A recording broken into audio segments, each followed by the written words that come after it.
okay. That's what I was just.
Okay, my next question to you was going to be, is he just non-communicative or he just,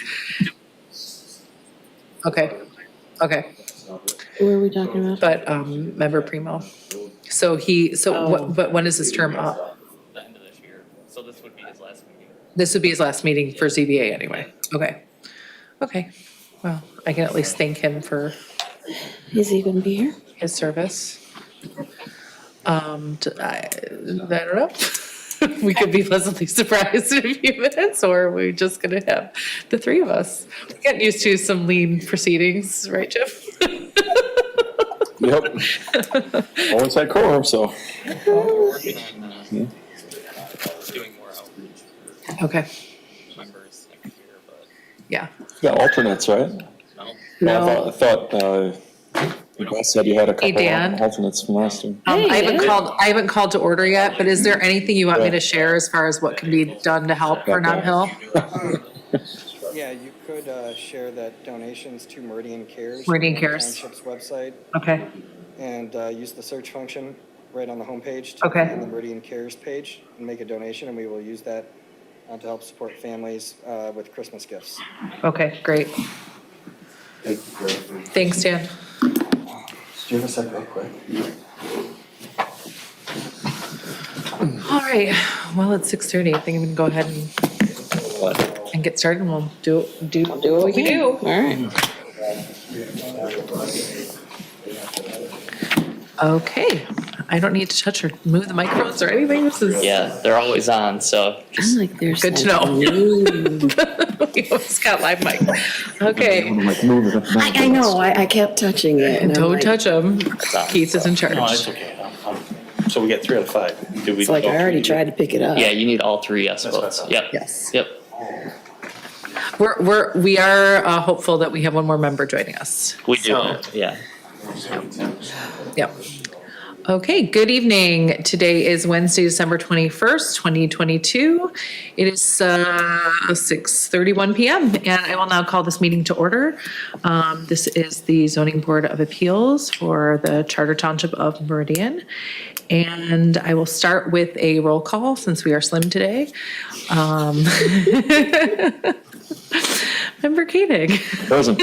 Member Field Foster. I am here. And the chair is here, and we are hoping to have one more. So I will note for our people in attendance and watching at home, as there's 3 of us, we do need a quorum to vote yes or no on any variance of all 3 of us voting one way or the other. But with the 4 of us, then that, does change that dynamic.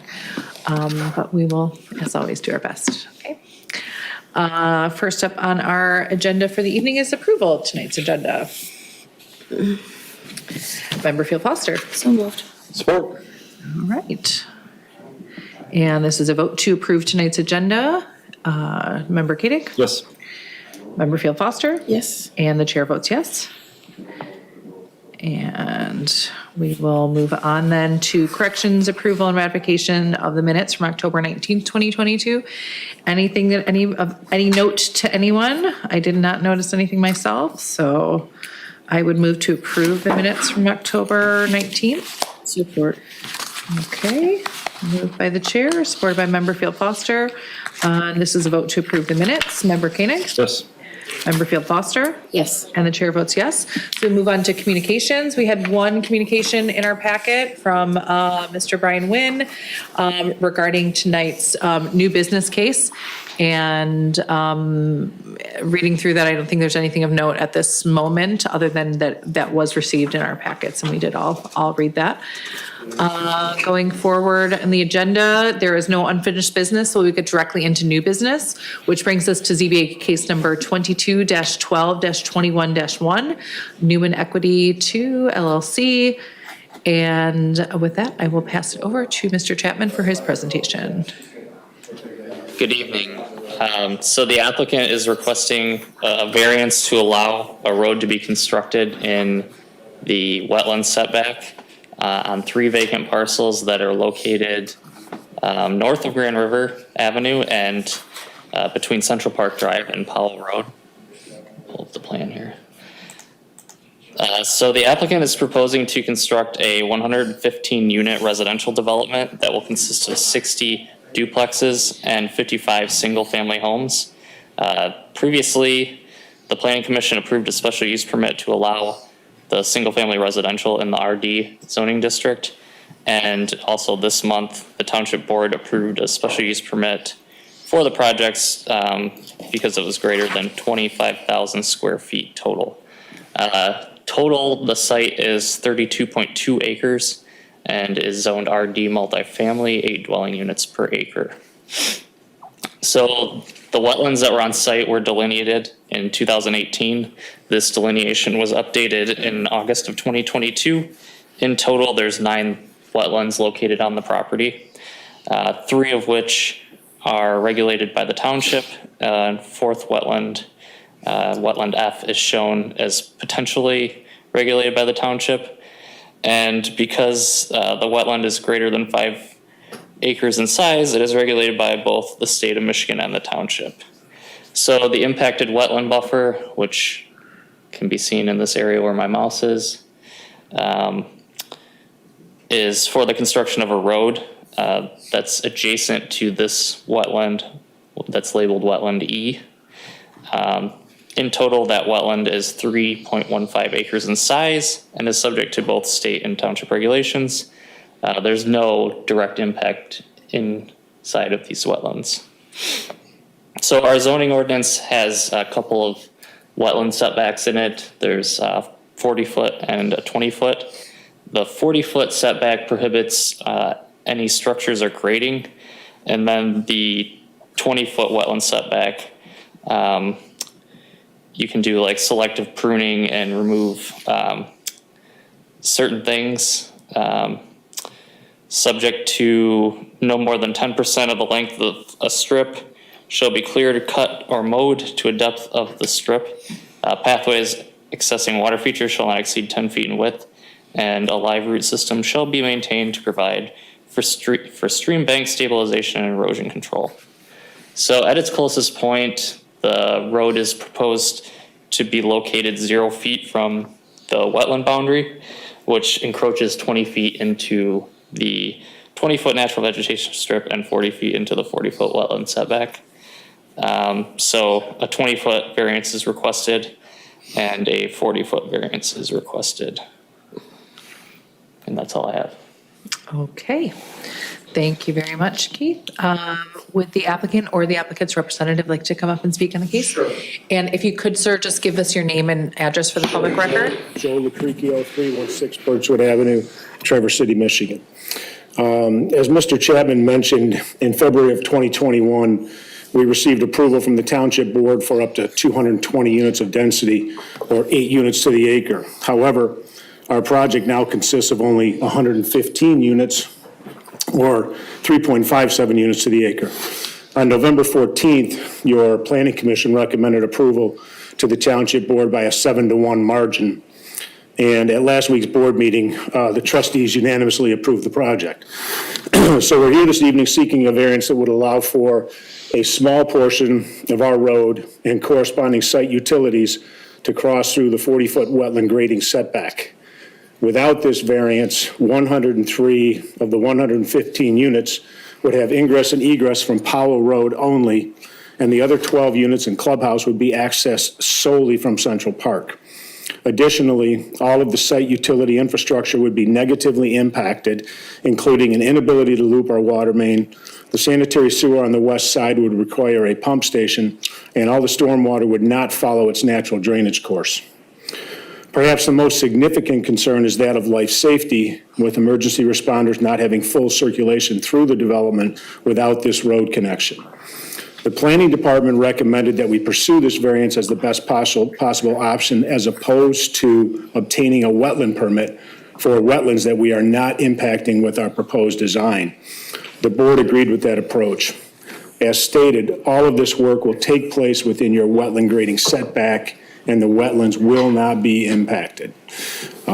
We believe that we have adequately addressed and satisfied your 5 review criteria, and ask that you please grant this variance so we can finalize our project design and pursue all required permits, as it is our goal to start this project in 2023.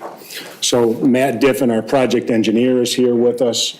Raji Uppal, partner and owner of DTN Management Company, the developers and partners of Grand Reserve, is here as well. So between us, we're happy to address any questions or concerns that you have. Great, thank you very much. And just so that I am saying it properly, Mr. McCreaky?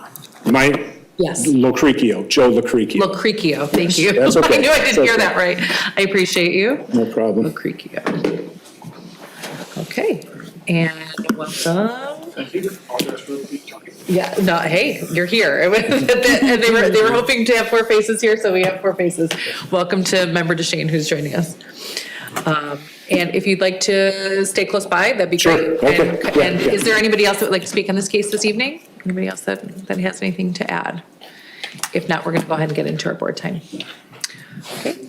For people that live on Powell Road too? Absolutely. Any public that wants to speak on this case, go ahead. Come on, step up to the podium there, and you can just give your name and address and make your statement. Thanks. My name is Josh Burkett. I live on 4739 Powell Road. Thank you.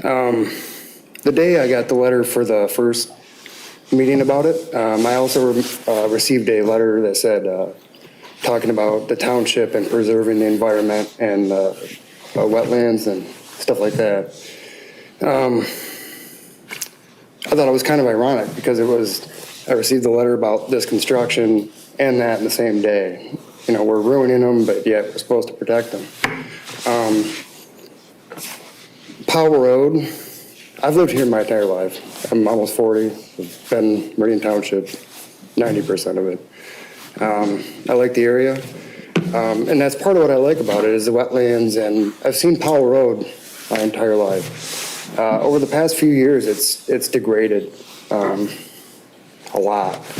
And I'm a manufacturing engineer, so I understand the need to, progress and make things and do stuff. But in the same aspect, I think that there's a point to where you can go too far and then it's gone. And I think that we're at that point with Powell Road, to where if we add the more traffic, which is what this would be, and it'd be ruining more wetlands.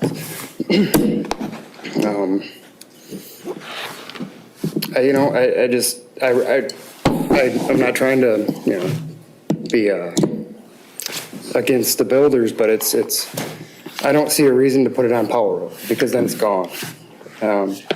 So I guess that's all I wanted to say.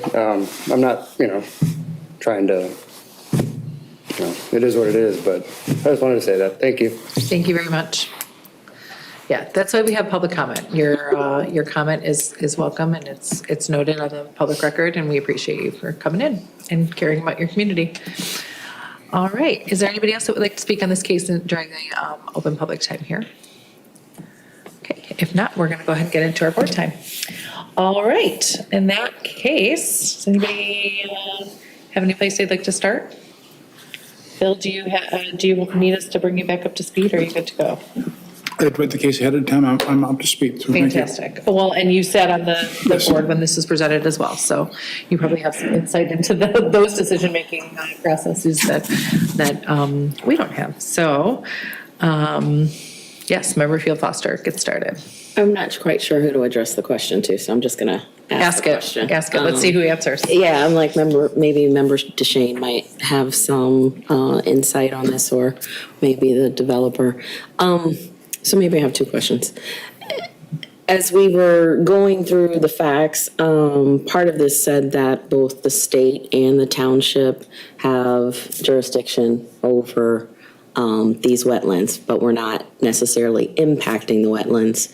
So I wonder, have we had any conversations with the state about this project, or was that not necessary? Mr. Chapman might have a better Yeah, more so informed answer. because there's no direct impact inside of the wetlands, there's no, I guess, working with the state. So this setback is strictly township regulation. Okay, and then my second question is, in Meridian, we have a lot of flooding on the roads. I mean, you know, we've all been dealing with the Grand River issue forever to deal with the flooding that is on that road. There's a lot of flooding that goes down Okemos Road over by where the park is. So I'm curious if we're basically taking up all of the, I guess what I would think would be runoff space from the wetland. How are you dealing with any type of water or flooding that would potentially be on the road? If you could, sir, just state your name and address for the public record. Yeah, Matt Diffin, the civil engineer, 24353 Terra Drive, South Lyon, Michigan. Thanks. So the site, anywhere in Ingham County, when you build a new site, you have to detain the stormwater on site, and it's reduced to a significantly, what we call an agricultural runoff rate, which is basically the same runoff rate that it has as it's undeveloped as a field. So the water sits, we have a pond towards the south middle of the site, and the county has a regional detention basin directly south of this pond that we're putting in. So our pond will detain it. It gets released very slowly into the county drain detention area, gets detained again, and then it goes out. And also, we've had meetings with the county, and we're evaluating the drainage district and looking at things that we can do as a developer, because that regional detention basin and the county drain that's directly south of the site hasn't been maintained very well in the last 40 years and goes back to the flooding issues and other things. So the developers coming to an agreement with the county drain to do improvements for the drain commissioner, and they'll get reimbursed from the drainage district for doing those improvements if everything goes through. So those are the items that we've been working through. Okay, thank you. That's helpful.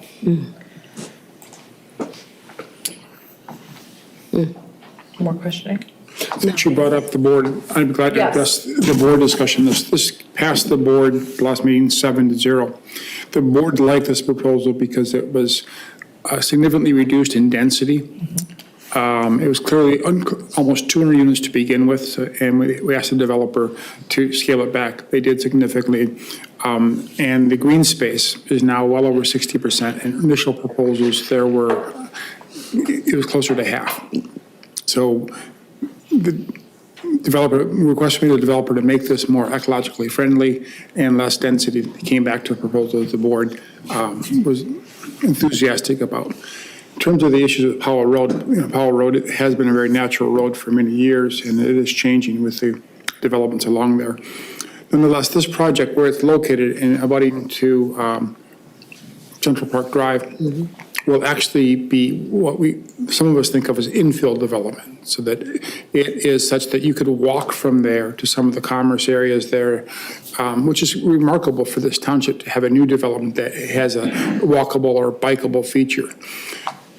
Anything that was outside the urban services boundary, which would essentially be Veneta Road and east, it'd be very different road. The township would give that a hard stop. But Powell Road is not within that area. Powell Road is the area that is met by our normal zoning requirements and is open to development. It will change. We don't have that many developable lots left in the township, but those that we have, we need to apply the same rules that we've applied to the ones that were developed 10 years ago, 20 years ago, so forth. I live in Cornell Woods neighborhood, and 4 years ago that was woods. And you drive through there now, it's very different. It's the cost of development.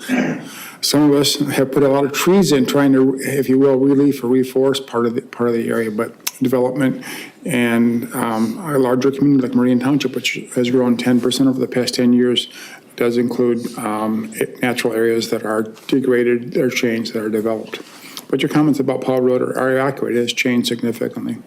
That's in the past few years. Yeah. I think I will say, as just a comment, not really a question, but I do appreciate the fact that the board will take its time with those kind of things. And I know that this wouldn't be brought to us unless the board had taken its time. And it sounds like this has been in development for quite a few years. So I think that we're getting to a point where there's like this bridge between development and wanting to preserve those things. And the irony that you speak of about receiving the letter about, ecological, preservation in the township and development in the township, they have to coexist. So how do we make them coexist in a way that functions not only for the environment and preserves those wetlands and natural spaces, but also allows the people to come to our township that want to be here, because that's the thing, right? We're a desirable place to live. So how do we strike that balance? I think that, and from my perspective, looking at this plan, it feels like the township has struck that balance as much as they could with the developer, and the developers worked with the township on that. So I do appreciate that. It is frustrating when you see large natural areas start to go away. I do look at this site plan and I see a lot of green space and a lot of natural areas preserved. And I know people want that. People don't want to move into a house and not have any trees or, other, nice areas to look at, green space. That's what we're looking for now when we build these developments. So it's a very difficult balance to strike, and I definitely feel your comment on that one. But I think that I'm getting the sense that they've worked very, very hard on this, not only the developer, but the township and the planning commission, to come up with a plan that's as respectful as possible to the natural surroundings that they're working within. That said, and I think kind of it's very close to Memberfield Foster's question, but just as a note of, are we meeting our minimum action here? Could one of you gentlemen from the development group here walk us through what would, because I know you said it in your opening statement, but walk us through what would happen if we didn't offer that, what would happen to those areas if you didn't have that road? Without connection? Yeah, come on over to the podium. Yeah, I just want, just so we're, sure. Yeah, come on up to the podium and just state your name and address for the public record. Yes. Yeah, we appreciate you being I'm Raj Apple with DTN Management Company. I live on Clark Road in Quarry Village, a community like this. Before you begin, I want to thank you for being here, Raj. We know that one of your properties, I had a long day. you had a long day. I know smell you're like working- smoke. I've had a long day. Yeah. You're working to help take care of those 35 families that are sold over this place. So Right. thank you for making the effort to be here as well. Absolutely. It's our pleasure, and that's who we care about. We care about the people. We care about our residents. They are our family. I can't tell you the impact emotionally and physically that it has on not just the people that are impacted, but all the people who are supporting us. And I am so proud of Meridian Township and the other fire departments that came in here. I'm so proud of the people that were on my staff that did this, the Red Cross, the people that were helping. I mean, I've had so many people reach out. They're like, can we give them toothbrushes? Can we give them, because they really have nothing. And I walked in there today and it's overwhelming, right? I mean, your personal responsibility becomes a lot clearer. So it was a hard day. So I appreciate that, and I really, really appreciate Mr. Opsimer really went out of his way to help do some of these things too, personally, above and beyond what I ever would have expected. I'm sure it's the whole township, but he was the voice of it. I mean, he's going out looking for duffel bags to try and help them today. I mean, we made sure they had food, we made sure they had a bed tomorrow, and if they want to live in another place within us, we're going to help them do that the best we can. And I even feel so bad as any child should have a gift on Christmas, and if, God forbid, they don't because of this, we need to find a way to give them a gift, We okay, will. in all honesty. I believe the township will make sure. We're that there too, happens. and we're matching, and we're doing that, but that's what goes through our head as owners. Yeah. And we take that responsibility very seriously. It's not just that, hey, you pay us rent. You are not just our customer, you are part of our family. Great. And it feels as such, and you could feel it today if you had been around that experience that it showed throughout the whole staff.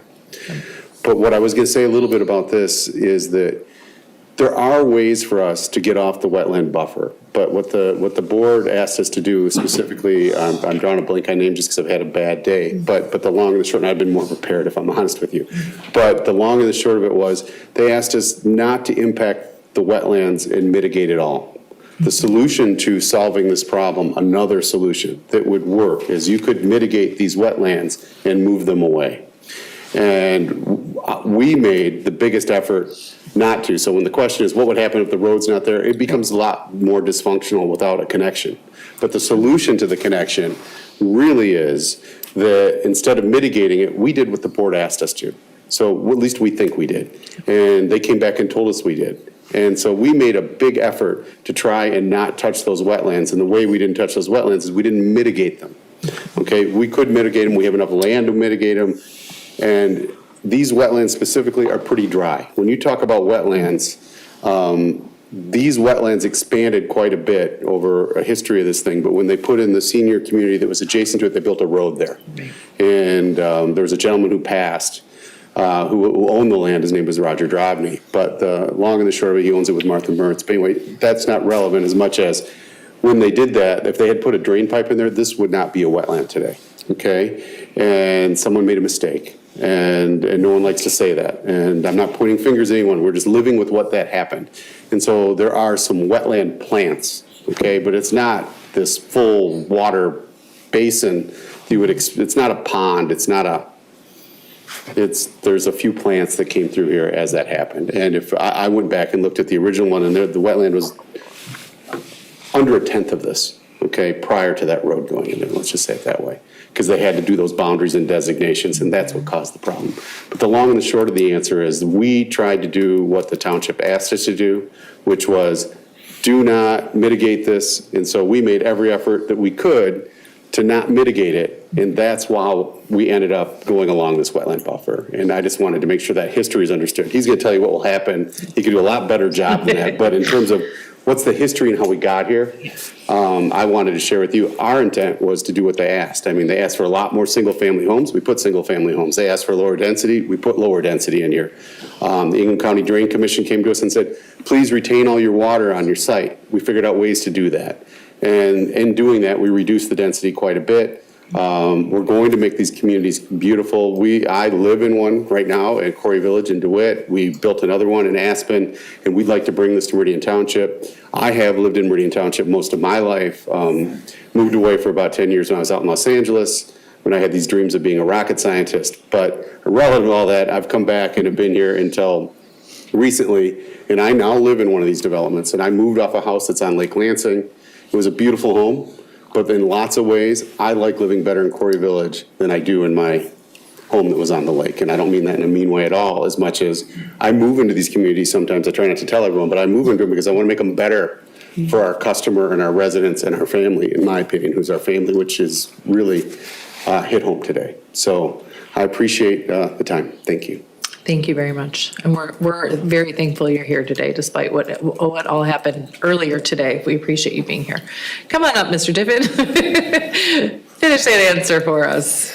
So as stated, we could go get a wetland permit Right. from the township and the state, and it wouldn't be a large permit to put a road through in the utilities, because we Right. still wouldn't be disturbing that much of the wetland, but we made the effort to not disturb it at all. So then we get to this rule of the 40 feet, And your planner can tell you that most communities in Michigan, one, either don't have a grading setback. It's no big deal that you do, it's a good thing to have. It has a lot of benefits for it. A lot of the other communities that do have grading setbacks, theirs are only 20 feet or 25 feet. Yours is probably the largest out of all of them that I've ever seen. But if we get rid of the road, what ends up happening is, Carriageway is set up to handle more traffic than Powell. Powell's meant to be a natural road. Central Parkway. I keep calling it Carriageway. Yeah. Central Parkway is set up both with the utilities that are on it and the size of the road to carry more traffic, whether that's construction traffic, people living there, the whole 9 yards. So the township's master plan for anything in this area would be to route most of the traffic and the sewage. The water mains, we have to loop them for fire suppression and things like that. So from a roadway standpoint, just the road, you shift the traffic over to Powell, which is not what anyone wants. Then you don't have the emergency access for the fire department and the police, which causes other issues. So that's just the road aspect, but then you get into the sanitary sewer. This site is in one of those areas where it's at the end of two different ends of the gravity main, and so it starts getting really shallow. So we're serviced from one side of the site from the north and the other side of the site from Central Parkway on the west. And I need a 20-foot easement, and I've only got 10 feet from the property line to the edge of the setback. See, and if I can't put a gravity sewer through there, I have to put a pump station in to pump it all the way out to Powell Road again, which is not what's set up in your utility plans to take that sewage.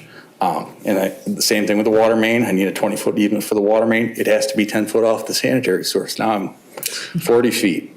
And then I got a storm sewer, which if I don't put the storm sewer through there, and it needs to be 10 feet off and all those other utilities, then the drainage that's supposed to go to the county drain at the south of the property would now have to go out to Central Parkway where it's not intended or designed to go. And so those are the hardships we have. Just over this 40-foot of area and the thing to remember too is we're disturbing it, but we're putting a 28-foot road in out of that 40 feet, but then we're restoring it back. So you've only got 28 feet out of the 40 that we're disturbing to get these things through. And once they're through, it'll go back to the way it was. And we're not dumping any water that way or anything that's going to mess up that wetland. So, like you said, those are the hardships that we have. I appreciate that explanation. I think that is helpful for everybody to understand as far as why this is designed the way it's designed and what we can do as far as minimum action is concerned. Anybody else have anything they want to add, or are we ready to get into criteria? Member Koenig, go for it. Just one quick comment. Yes. I was actually going to ask that question and have them put that on the record, and I'm glad you already did. So you explained it well, and I totally understand the development and agree with what Member DeShane said about going through the township board and what they're asking for. That was going to be my question, is what happens if you cut that road off? And you explained it very well. My comment was to the member from the public, we greatly appreciate when people from the public come to these things and give us their thoughts. It's not very often sometimes in some areas that people do. So it's good to see that people still out there care about development and things like wetlands. I thought Member DeShane explained it well. Unfortunately, for what you were coming to talk about, hopefully now you have the facts on, why this is being disturbed in the way it is, just because of going through the board and go through the development process and all that, probably well before you got involved and realized, hey, something's going there and disturbing these wetlands. So the timing was probably just a tad off by the time you found out and got it. It was just coincidence. You got the other letter saying, preserve this stuff, but then you see this and it's kind of like, wait a minute, what's going on here? But we thank you for coming with that. But I do agree with you, Madam Chair, that to me, I don't see an issue with this. I see this as being the minimum variance that could be requested just based on the circumstances, and I would more than likely support this. So that's it. Thank you, Member Koenig. Anybody else have anything to add? Otherwise, I'm going to get started on criteria. All right, in that case, I will get started. We do have the 5 criteria that must be met in order to approve or deny a request. And if we can't meet all 5, then we have to deny. So I will read through those, and I believe that I can meet all 5. I don't think I have any that are really challenging to me with this case in particular, but if you do, please speak up as I read. I have criteria number 1, which is unique circumstances exist that are peculiar to the land or structure that are not applicable to other land or structures in the same zoning district, and these unique circumstances are not self-created. I can meet that. I think that looking at, again, going through the history, going through the history of the development, the history of the parcel, the history of these wetland areas in particular, and the history with the Planning Commission and the board, I can meet the unique circumstances of this particular development easily. Anybody question that one? All right. Criteria number 2 would be strict interpretation and enforcement of the literal terms and provisions of this chapter would result in practical difficulties that will prevent the owner from using the property for a permitted purpose. This again, I can meet. I don't find that without this, yes, could we force them into getting a wetland permit? We could. That could be,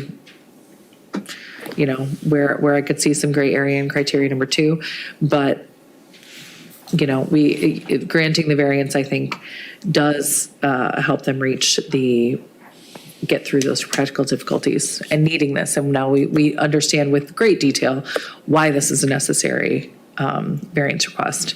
So I think that I can easily meet number 2 for practical difficulties. Criteria number 3 would be granting the variance is the minimum action necessary that would carry out the spirit of the zoning ordinance, secure public safety, and provide substantial justice. And I think that, we've heard at length why this is the minimum action. And I also think in light of today with the unfortunate situation at Nob Hill, we understand why this is even more necessary, despite all of the sewer lines and drains and things that need to go in, just having that access in general, why we understand that that's so important for public safety.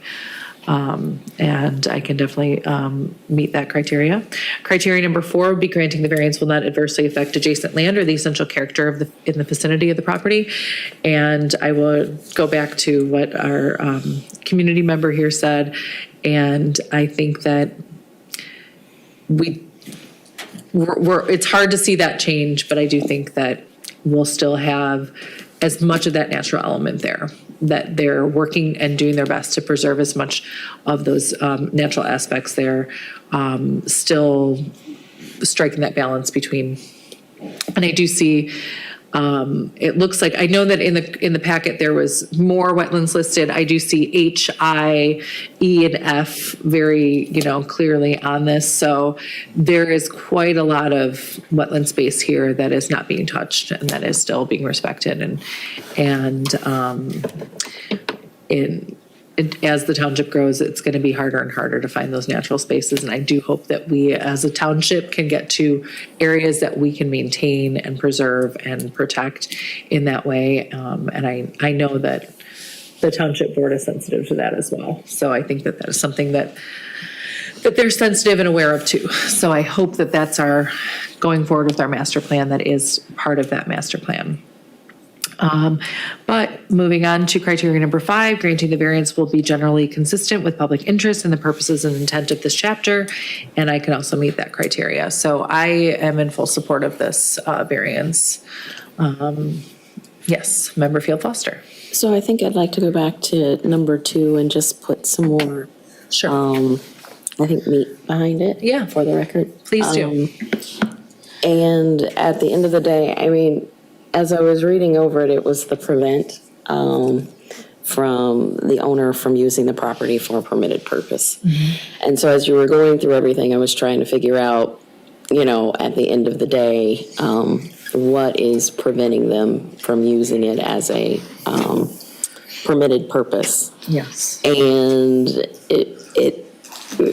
It's a hard one, but at the same time, this is a development where you're going to have hundreds of people living. And at the end of the day, I think the public safety aspect of having the road in that location to make sure, once you're keeping the traffic and a safe, I guess, pathway, that you've got the sewage, you've got the utilities, but most importantly, that you've got the access to the different individuals in those homes by emergency services.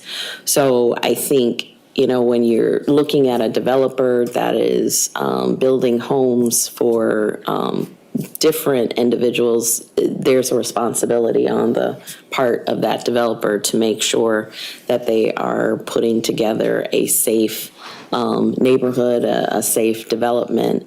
And I think not having that road really does impact their ability to use the property for the permitted purpose, because I don't believe the board or the planning commission would want a development where we would see, whether it's a situation like what we're dealing with today, or, something else where we have lives lost because we don't have the ability to reach homes in a safe and efficient manner. So I would add that to number 2, just to, as well as number 3, to make sure that there is no doubt that we did not consider that when we're looking at that factor. Yeah, I agree with that. Thank you, Member Field Foster. I would also say too that going back to the issue of Powell Road, also as explained with Central Park being a more of an artery road, a more heavily trafficked road, and not having all of that traffic be directly and only on Powell Road is helpful for both 2 and 3 as far as practical difficulties and minimum action. So, yes, Member Sheen. One of the, in accordance with what Member Fields Foster is saying, is one of the objectives of the board is new development should be interconnected to the existing developments and not cul-de-sac off as many new single-family home developments are. And with access to Powell Road, we provide public safety as well as walkability, bikeability, and other connections between adjoining neighborhoods. Powell Road being essentially undeveloped allows for that. If it were highly developed, we might get some pushback from that. This is a chance to do it before there is that. And neighborhoods that are connected to the neighborhoods, we don't have them coming up to us and say, oh, block our road off. People appreciate connectivity once it's there. And this would provide for that with access to Powell Road. Great. All right. Well, in that case, if anybody have a motion or, and I know, Keith, we need the front of the packet. Sorry. Give us our agenda. None of us Wait a have paper minute, in front of where us. is We it? need numbers. I don't even think I wrote it on my, no, I didn't. No, I didn't. There we go. Okay, there it is. Gotta All holler. right. Got it. We're getting used to our new screens here, so none of us have paper packets. I'm the only one that has one, looks like. Oh, all right. Well, he You makes could have us all saved look good. us. All right, Member Field Foster, go for it. All right, I move that the board approve ZBA case number 22-12-21-1, Newman Equity 2 LLC, variance to construct a new road in the wetland setback on 3 vacant parcels, tax ID 22-252-002, 22-276-009 and 22-252-005 between Central Park Drive and Powell Road. All right. Okay, any discussion on the motion to approve? Okay, that, we are going to go ahead and get into a vote. Member Koenig, this is a motion to approve the variance request. Yes. Member Field Foster? Yes. And Member Sheen? Yes. And the chair votes yes. The variance has been approved. Thank you very much, gentlemen. We appreciate your thoughtfulness on this project and wishing all the best to all the families at Nob Hill. Thank you. There is It's called Freetail in the Lansing Mall, and they have a bunch of toys and clothes and things that they give away for free. So in the event that, you know, some of the residents would be able to use those services there, I mean, they've got a ton of stuff. I was just envisioning my 10-year-old or my 12-year-old now, and 14-year-old, and what that would mean to them. And I saw some kids that were younger than that. Yeah. It's just graceful. Yeah, there's a, Not that everyone doesn't count, but when I look at those children. oh, absolutely. It's just graceful. Yeah. There's a toy store that donated a bunch of toys to that shop, so. We're gonna make sure one way or another they got a Christmas gift, everything to do with it. Thank you. All right, on that note, we will go to our next, thank you, gentlemen. We will go to our next agenda item, which would be approval of the 2023 meeting schedule. Do we need a roll call vote to approve it, or what do we? Yeah, just do a roll call vote. Okay. Nothing's changed from. Yep, it this looks. past year, so it's the same format, Okay, so. yep, third Wednesday. Beautiful. All right. This would be a vote to approve the 2023 meeting schedule. So, I do have a question for Keith before I go on. We've Yes. gone from twice-a-month meetings to once-a-month meeting. When was that change made in the ZBA? That was last year. Okay. Yeah, so this was our first year, just once a month. Did you find many applicants frustrated by the fact they had to? No, Terrific. nobody. Still have so Yeah, many that was- canceled. It makes That for a was- couple long meetings, but yeah, that was one of our hesitance Yeah. to changing to the once a month meeting. Yeah. But we figured to kind of slimmed it down and made it more, hopefully more accessible to more people to join this meeting. and honestly, this is We the had some only, very full meetings, so the only obviously Yeah. that county I works. worked in where there was more than one meeting Yeah. a month, so. Yeah, and I think we had one or two this year that were longer, Yeah. but still, I think we've been able to keep it to under 2 hours, even with multiple cases, Because so, I don't think we've really had more than, what, 3? yeah. In a night, so Yeah. it's still about the same. Right. So it seems to be working well, and I think that we seem to be, with our new criteria too, working out pretty well as far as keeping meetings more brief. criteria. Yes, the new criteria are definitely helpful. criteria? Yes. All right, well, let's go ahead and vote to approve the 2023 calendar. Member Koenig? Yes. Member Field Foster? Yes. Member DeShane? Yes. And the chair votes yes, so the calendar for 2023 is approved, and I just need to sign it before we go, right? Or will you I send gotta it to get the me? names on it, so I'll. Send it to me and I'll sign it and send it Yeah. back. Got it. Yep. Okay, and the last item on our agenda, well, one of the last items on our agenda is the 2022 master plan update. So I will just go ahead and read this into record. In August, the Planning Commission asked staff to issue the notice of intent to plan for the 2022 master plan update. This is an update to the 2017 plan, which was comprehensive update of the long-range planning in the township. Prior to that, the plan had not been updated since 2005. The update was formally launched with a public hearing held at the October 24th Planning Commission meeting. Planning staff is letting the ZBA know about the 2022 master plan update now. Communication staff has created a website for the master plan, which includes master plan feedback form and can be found at the following web address.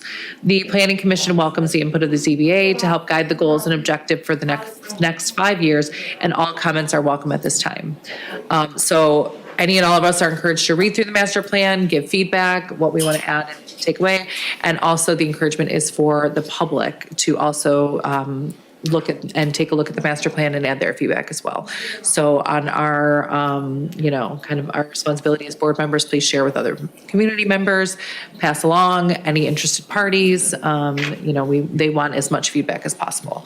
So, and part of it is getting the word out that exists. So let's do our best to get that master plan looked at and supported. And yes, Member Koenig. One thing I just want to say real quick is I want to thank staff. I know by law, whenever the local agencies are supposed to, or when they're looking to update their master plan, they're supposed to send a notice of intent to the regional planning agencies. That's Tri-County Regional Planning, which I'm an employee of. So I was the one who actually received this from, actually was Member Primo from the Planning Commission that sent that notice of intent to the RPA. So we will probably review it at the regional level and send comments back, even if they're very minor, just based on some very high level things. But I appreciate city staff and the planning commissioner board member who's not here right now, but appreciate him sending that on behalf of the city. So. Fantastic. Fantastic. All right. Just for edification, and Member Primo, he has stepped down, resigned after 6 years in the planning commission, and likely will be, I don't know if he's stepped down from this board yet, but he is likely to in the future, I would guess. Yeah.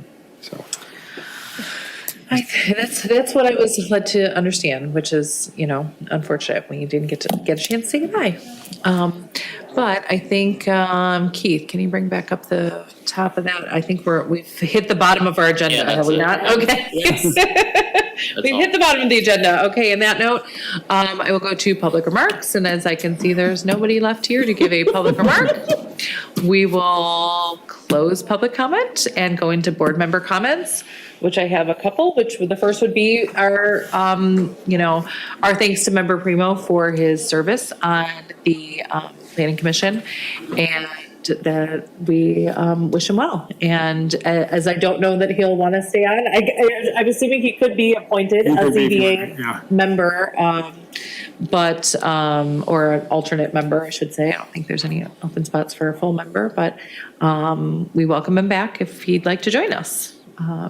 And the second thing I wanted to note would be regarding the Nob Hill fire earlier today. Dan Opsmer was in earlier before we got started and did make note that donations can go to Meridian Cares for the Nob Hill residents, and they, through Meridian Cares, will be taking care of Christmas gifts. So any community member, anyone in general, can go to the Meridian Township website page, go to the Meridian Cares designation, and you can make a donation for Nob Hill. I do know also Okemos Schools has 13 families that they've already identified that were directly affected. Okemos Schools is taking donations that will directly go to those families. Donations can be made to the counselor at Chippewa, Rebecca Frederico, and that can all be found very easily on Facebook or any social media site where Okemos Schools has denoted that. So I know that this is an awful time of year to have had this kind of tragic. Thankfully, no lives are lost and no major injuries, so we can be thankful for that. But there's a lot of people that are without homes, so let's do our best as a community to lift them up and take care of them. And that's me off my soapbox for the evening. And with that, I will tell everybody happy holidays and see you next year. And this meeting is officially adjourned. thank you, Chair. Thank you very much.